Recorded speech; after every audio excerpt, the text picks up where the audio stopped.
Hello and welcome to the off-site version of the Ambler Arboretum Director's Walk. I'm Kathy Salisbury, the director of the Ambler Arboretum, and today, because the Arboretum is closed to all visitors and staff, we are doing a remote nature walk. And what we thought we'd do is highlight some of the plants that you might be seeing on your walks as you all get out in nature and exploring your own gardens while we are practicing social distancing and doing the best for the health and safety of our community. And so I'm starting today with a little crocus here. Crocus are bulbs and they're spring flowering. Your bulbs might be finished, your crocus bulbs might be finished. I live a little north of the Arboretum and in the woods, so I have more shade, and so my plants tend to be a little bit later than what you might be seeing in the Arboretum or the Arboretum region. But crocus are fall bulbs, they're spring blooming bulbs that you plant in the fall. And besides these great flowers, which can be purple or white or these beautiful yellow color, you'll also notice that they have striped leaves. And that's just a great way to know that you have crocus when they've stopped flowering, so you don't dig them up or pull them out as weeds.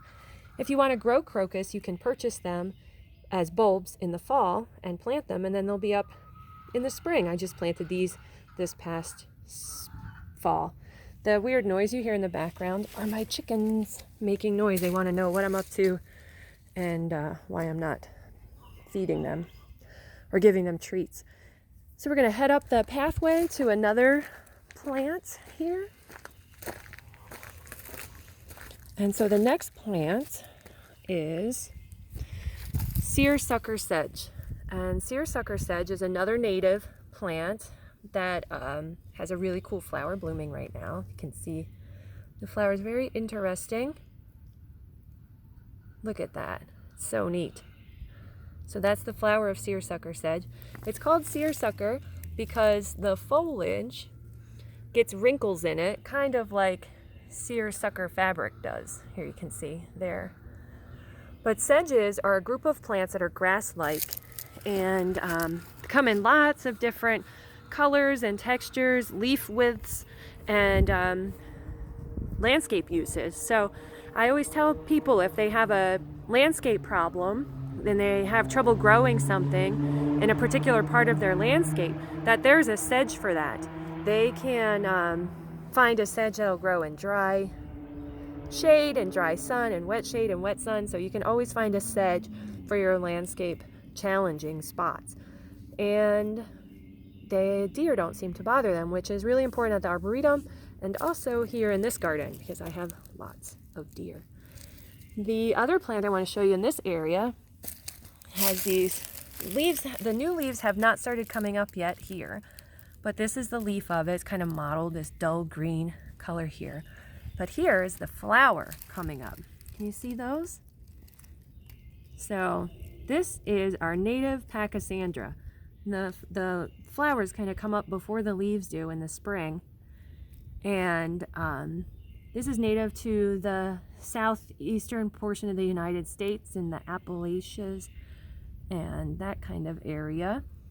But here you can see them coming up, and where they come up, eventually their foliage will emerge, and their foliage is beautiful, spotted, kind of matte finish green leaves here. Here's a remnant of one from last year.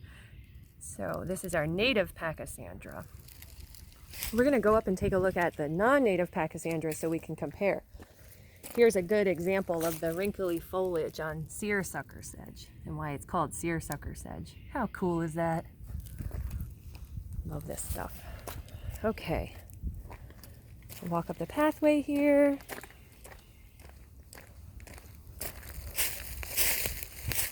And here we have Japanese pachysandra.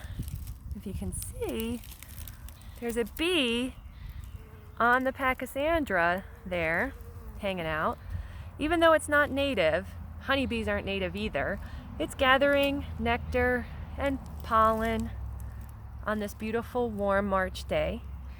And as you can see, so this is Japanese pachysandra, so you can see the flowers emerge on top of its leaves, and the leaves are evergreen, so they're there throughout the seasons. And if you can see here, it just spreads and spreads and spreads and kind of takes over. As far as you can see, it's pachysandra. And so we try not to plant this,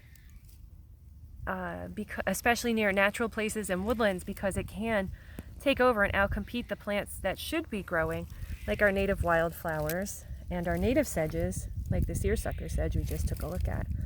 There's quite some flower display on this little pachysandra.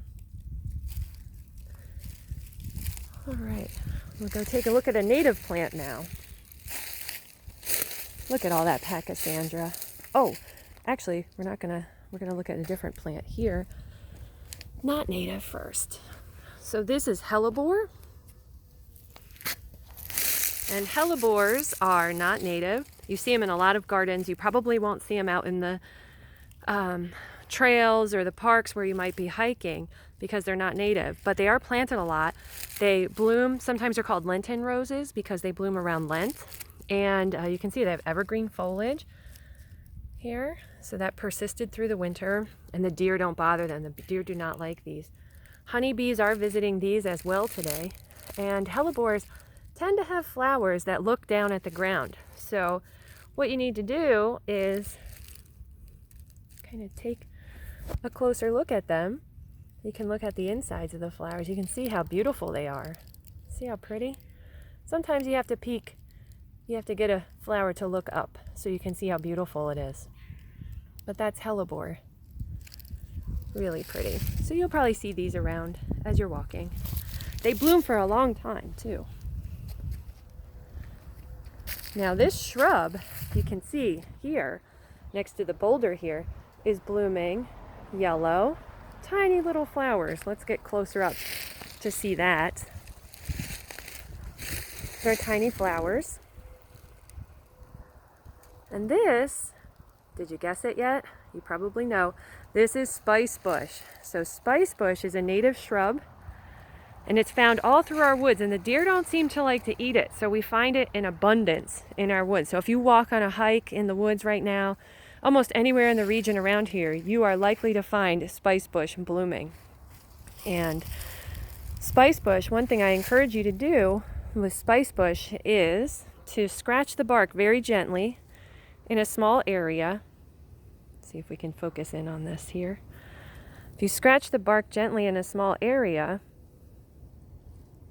like I am here, just like that, you can then smell the bark where you've scratched it, and it smells so good. It has a wonderful fragrance there. So you can see the green under there, that indicates that it is alive, but also then you can smell that, and it just smells so good, in my opinion. So, and it's a good identifying feature if you're trying to figure out if it's spice bush or not when you come across a shrub covered in little yellow flowers. This is the host plant for the spice bush swallowtail butterfly. So without this plant, we would not have that butterfly. And you can Google the spice bush swallowtail butterfly to get a better idea of who we are supporting by keeping these native plants in our woods and by planting more of them when we can.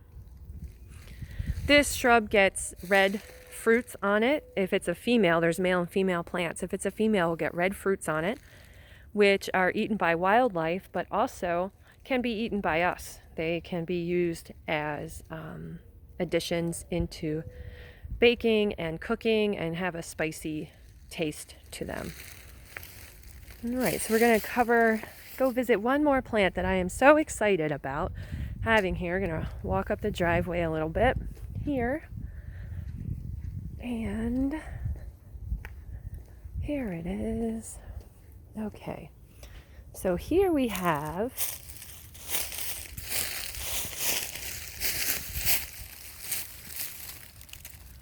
this is a bloodroot flower, and there's a little pollinator on there right now. Looks like a little fly of some sort. So this is a bloodroot. Bloodroot is a spring ephemeral. That means it comes out in the spring, it emerges before the leaves are on the trees, does as much as it can photosynthesizing and pollinating and reproducing, and then it goes dormant and you almost don't see it anymore. Even the leaves disappear by the time the leaves on the trees are out completely. And so here is a bloodroot. It's called bloodroot because if you were to snap the stem on the flower here, you would see sap that is red. And the roots also have that sap on it that's bright red, and it was used by Native Americans for dyeing material, fabrics, cloth, face paint, baskets. It also has had medicinal purposes throughout history. So this is the bloodroot and the little pollinator. Notice that the leaves are kind of this nice bluish green color, and they clasp around the flower. And they'll emerge eventually, and they'll come up and they'll open up into these beautiful lobed leaves. But while the flower is out, it's clasped around the stem of the flower. And so we'll leave you this picture of this beautiful bloodroot, hoping that your explorations help you find something as beautiful as this. And we are really looking forward to when we can see you in the gardens at the Ambler Arboretum, and hoping that you all stay safe and healthy, and that we'll be able to see these bloodroots in person together again soon.